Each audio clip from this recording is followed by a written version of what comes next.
Hər vaxtınız xeyir olsun müəllimlər. Bugünkü yeni dərsimiz təlimdə öyrətmə və öyrənmə prosesinin təşkilinə dair təlimin formaları, yəni təlimin strategiya və texnikaları.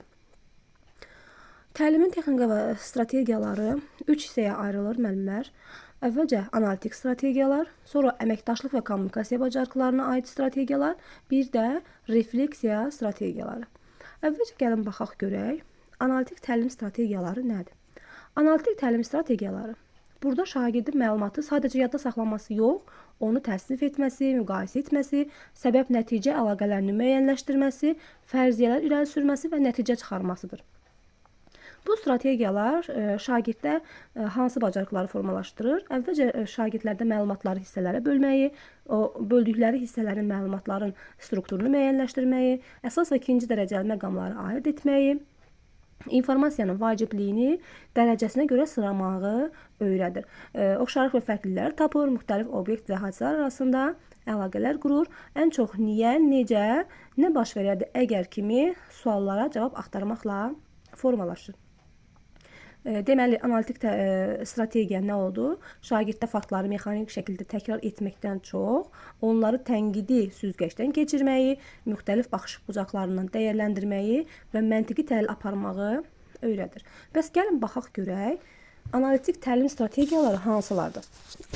Analitik təlim strategiyaları əvvəlcə Venn diaqramı, insident üzərində iş, qızıl dairə modeli, proqnozlaşdırma, əşyaların qeyri-adi istifadəsi, əşya və hadisələrə müxtəlif nöqteyi nəzərdən baxılması, SWOT analizi, qərarlar ağacı, sinektika, nə olardı əgər, Fryer modeli, klaster, Kipling modeli, Bloom kubu, simulyasiya və rollu oyunlar. İlk öncə biz baxacağıq Venn diaqramı nədir? Venn diaqramı anlayışların oxşar və fərqli cəhətlərini müqayisə etməyə və təsnifat aparmağa imkan yaradır. Venn diaqramı ən çox müəllimlər riyaziyyat dərsində istifadə olunan bir iş üsuludur. Bu iş üsulunda biz nə edirik? Anlayışları müqayisə edirik, onların arasındakı o fərqli və oxşar xüsusiyyətləri tapırıq. Bəzən bu Venn diaqramın cədvəlidir. Birinci cədvəldə biz oxşar cəhətlərini, hər ikisinin oxşar cəhətlərini və yox da ortadakı olan cədvəldə biz onların ortaq xüsusiyyətlərini yaza bilərik. Deməli, ən çox riyaziyyat fənnində istifadə olunur, çoxluq məsələlərin həllində istifadə olunur və bildiyimiz məlumatlar haqqında, faktlar haqqında, anlayışlar haqqında onların ortaq və fərqli xüsusiyyətlərinin tapılmasını özündə əks etdirir. Deməli, Venn diaqramı şagirdlərdə hansı bacarıqları inkişaf etdirmiş oldu? Onlarda təhlil aparma bacarığını, dəyərləndirmə bacarığını, əsaslandırma bacarığını, bir də müəllimlər əsas Venn diaqramının açar sözü biliklərin aktuallaşdırılmasıdır. Yəni, bizə bir sual verilsə ki, biliklərin aktuallaşdırılması hansı iş üsuludur? Deyirik ki, Venn diaqramı.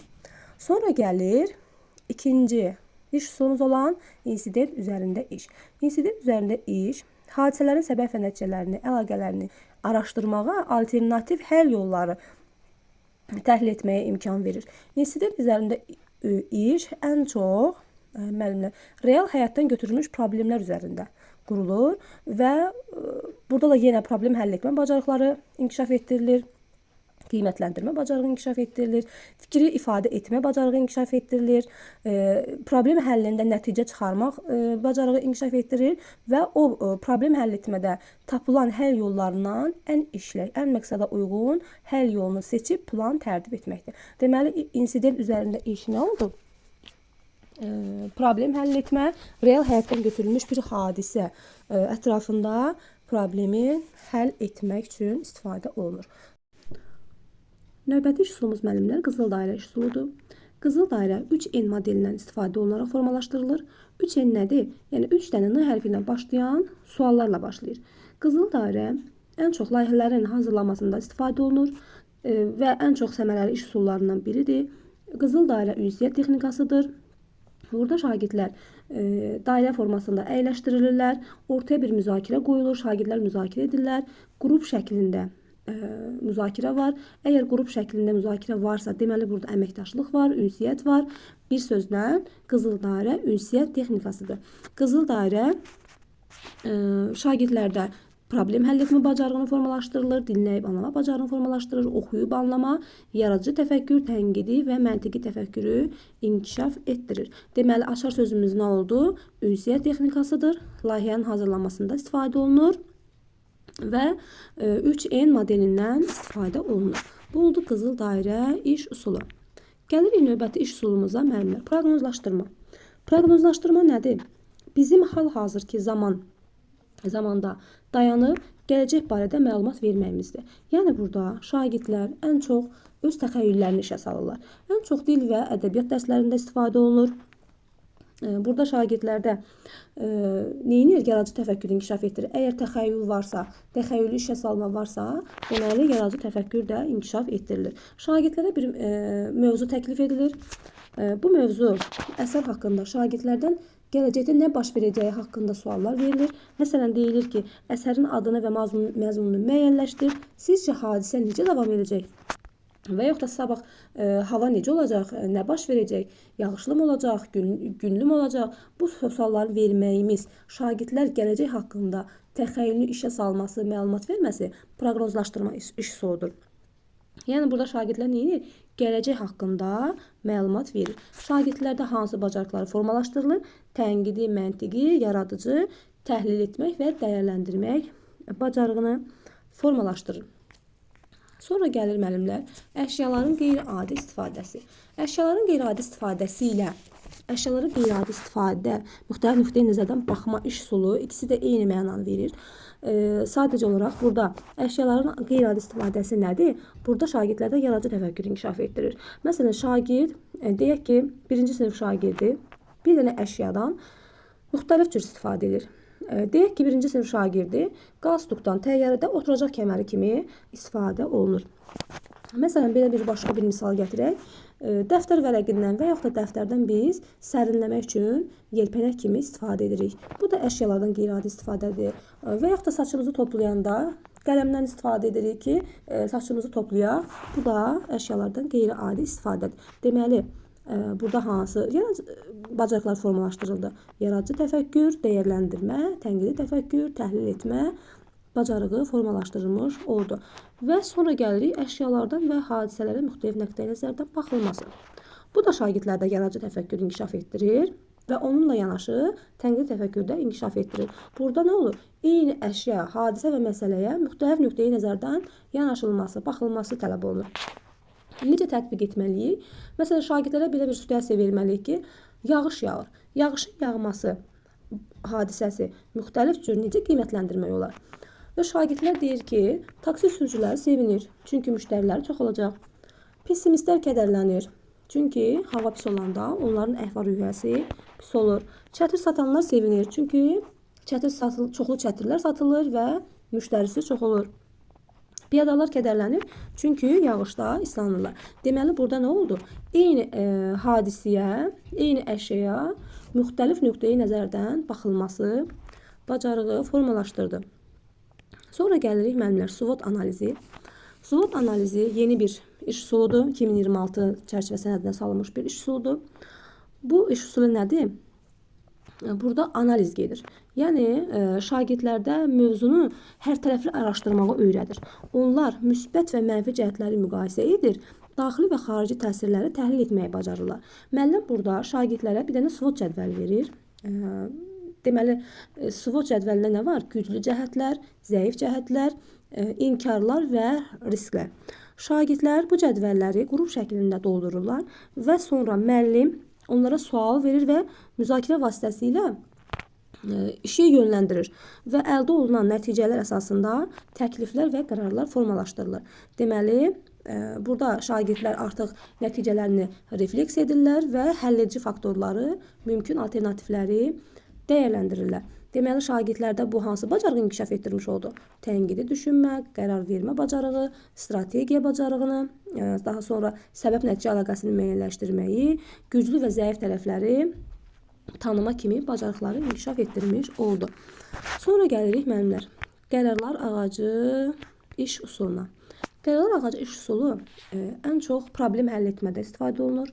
Burada qərar qəbul etmə bacarığı formalaşdırılır. Ortaya bir problem qoyulur. Bu problemlər ətrafında mümkün həll yolları təklif edilir. Bu həll yollarının müsbət və mənfi cəhətləri təhlil edilir və sonda bu həll yollarından müsbət və mənfi cəhətləri təhlil olunduqdan sonra sonda 3 həll yolu müəyyənləşdirilir. Bu 3 həll yolundan artıq ən səmərəlisi seçilir və problemin həll yolu müəyyənləşdirilir. Problemin həll yolu müəyyənləşdirdikdən sonra qiymətləndirmə və əsaslandırma aparılır. Deməli, qərarlar ağacı ən çox müzakirə texnikasıdır. Qrup işi ilə aparılır.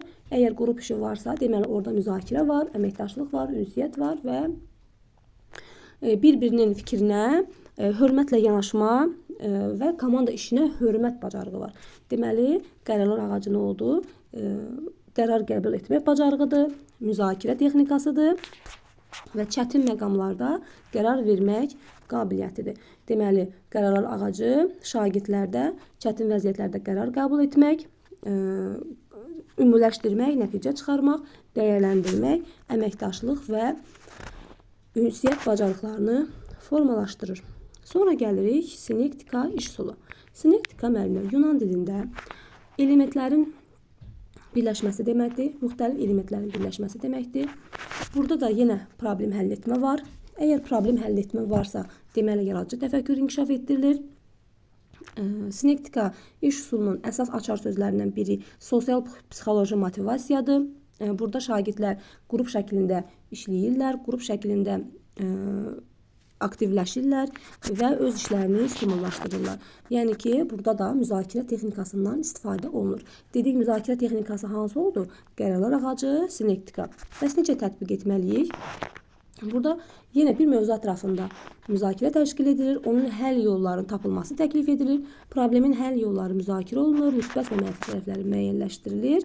Sonda hamının fikri dinləndikdən sonra hərə bir fikir irəli sürür. Məsələn, biri deyir ki, mən istərdim ki, bu məsələnin həlli belə olsun, bu cür olsun və sonda hər bir şəxsin fikri dinlənildikdən sonra artıq özüm qərar verirəm. Yəni, bir dənə həll yolu seçilir və ümumi qərara gəlir. Və şagirdlərdə hansı bacarıqları formalaşdırılır? Problemin optimal həll yolunun seçilməsi, başqasının fikrinə hörmət nümayiş etdirilməsi, daha sonra yaradıcı təfəkkür, asosiasiyaların yaradılması, dinləmə mədəniyyəti. Deməli, burada müzakirə varsa, problem həlli varsa, şagirdlər bir-birlərinin fikrini dinləyirlər, hərə öz fikrini səsləndirir və sonunda ümumiləşdirmə aparır, bir dənə həll yolu seçilir. Bu olur sinektika. Sinektikanın açar sözləri nə oldu? Müxtəlif cinsli elementlərin birləşdirilməsi, sosial psixoloji motivasiya, daha sonra müzakirə texnikası və s. Sonra gəlir, nə olardı əgər iş üsulu? Nə olardı əgər iş üsulu da proqnozlaşdırma iş üsulundan eyni mahiyyətə malik bir iş üsuludur. Burada da şagirdlərin yaradıcı təfəkkürü inkişaf etdirilir və gələcək haqqında proqnoz verir, məlumat verir ki, gələcəkdə nə olacaq? Burada da müəllim şagirdlərə müxtəlif situasiyalar təqdim edir. Deyir ki, əgər günəş yox olsa nə olar? Hadisələrin davamını söylə. Əgər belə davam edərsə, hadisə necə tamamlanacaq? Bu tipli suallar verməklə, tapşırıqlar verməklə nə olardı əgər iş üsulunu tətbiq etmiş oluruq. Sonra gəlir müəllimlər Freyer modeli. Freyer modeli söz analizi deməkdir, söz ehtiyatı yaratmaq deməkdir. Burada da ortaya bir dənə söz qoyulur. Görürsünüz, burada ədat sözü qoyulub. Ortaya bir dənə söz qoyulduqdan sonra artıq bu söz ətrafında analiz aparılır. Sözün, məsəl üçün, izahı, tərifi, xüsusiyyətləri, sözün sinonimi, sözün antonimi, bu tipli cədvəl qurmaqla biz Freyer modelini tətbiq etmiş olarıq. Yəni, Freyer modeli nə oldu?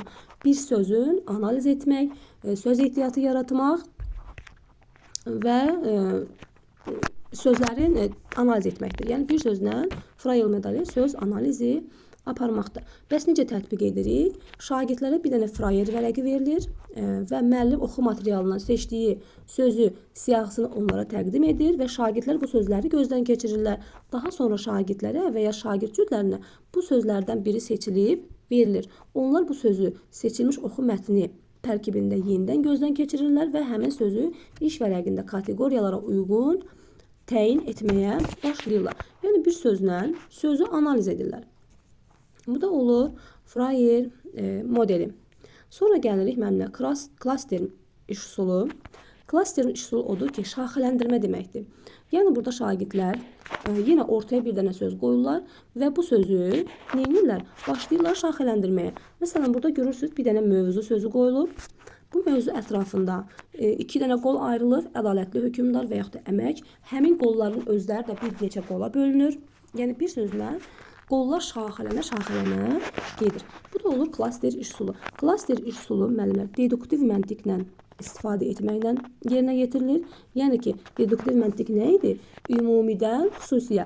Burada da ümumi olaraq bir dənə söz ortaya qoyulur və ona uyğun nümunələr şaxələndirilərək deduktiv məntiqi tətbiq etmiş oluruq. Deməli, klaster iş usulu nə oldu? Bilikləri aktivləşdirir. Mövzu və hadisə xüsusiyyətləri haqqında artıq mövcud olan biliklərimizi sistemləşdirir, aktivləşdirir. Ən çox diaqnostik qiymətləndirmə aparmağa imkan verən bir iş usuludur. Şagirdlərdə hansı bacarıqları formalaşdırır? Bilikləri sistemləşdirmək, fikirlərini lakonik şəkildə ifadə etmək bacarığını inkişaf etdirmək, ümumiləşdirmə bacarığı, daha sonra verilmiş əsas anlayışa aid bacarıqlara qədər söz assosiasiyaları yaratmaq, anlayışlar, ideyalar arasında əlaqəni müəyyənləşdirmək və s. Deməli, klaster iş usulunun açar sözü nə oldu? Bilikləri aktivləşdirmək, şaxələndirmə deməkdir. Deduktiv məntiqdən istifadə edilir və diaqnostik qiymətləndirmənin aparmasına imkan yaradır. Sonra gəlirik müəllimlər 4N1KH üsulu. Bu üsul dünyada Kipling modeli kimi də adlandırılır. Azərbaycanda isə tərcüməsi 4N1KH üsuludur. Yəni 4 dənə N hərfindən başlayan sualdır. Yəni nə, niyə, nə vaxt, necə və kim, harada. Ən çox bu model layihələrin hazırlanmasında, layihələrin aparılmasında istifadə olunur. Növbəti iş üsulumuz müəllimlər 4N1KH üsuludur. Bu üsul dünyada digər adı Kipling modeli kimi gedir. Kipling modeli Azərbaycan dilinə tərcümədə dedik 4N1KH üsuludur. Bu üsulun mənası niyə, nə vaxt, necə suallarından və yaxud da bir dənə kim və harada suallarından ibarət bir texnikadır. Burada məlumatı toplamaq üçün suallar verilir. Bu sualların cavablarına əsasən də vəziyyət dəyərləndirilir. Suallar elə qurulmalıdır ki, sualın cavabı ya bəli, ya da xeyirlə tamamlansın. Deməli, bu iş üsulunu ən çox layihələrin hazırlanmasında istifadə olunur. Bəs bu üsulun nə kimi üstünlükləri var? Üstünlükləri odur ki, layihə işin aparılmasında istifadə olunur, problem həll edir, yaradıcı təfəkkürü işə salır. Bir də hazırlıq mərhələsində qərar qəbul etmə bacarığı inkişaf etdirir. Baxırsınız burada müəllimlər bir dənə layihə ortaya qoyulub. Bu layihədə suallar verilir. Kim? Məsəl üçün deyir layihədə və ya prosesdə məsul şəxslər kimlərdir? Onu müəyyənləşdir. Və yaxud da layihənin mövzusu nədir? Nə vaxt həyata keçirilməlidir? Harada həyata keçirilməlidir? Niyə həyata keçirilməlidir və necə həyata keçirilməlidir? Bu cür suallarla qurulan iş usulu 4N1KH üsuludur. Suallar texnikasıdır. Suallardan istifadə edərək qurulan bir iş usuludur. Şagirddə hansı bacarıqları formalaşdırır? Tənqidi təfəkkür, yaradıcı təfəkkür, problem həll etmə bacarığı, oxuyub anlama, dinləyib anlama, informasiyanı qəbul etmə və əsas fikri müəyyənləşdirmə bacarığını inkişaf etdirir. Açar sözümüz nə oldu? Suallar texnikasıdır. Layihələrin hazırlanmasında istifadə olunur. Bir də Kipling modelidir. Sonra gəlir müəllimlər Bloom kubu iş usulu. Bloom kubu müəllimlər taksonomiyanın mərhələlərinə uyğun aparılan bir iş usuludur.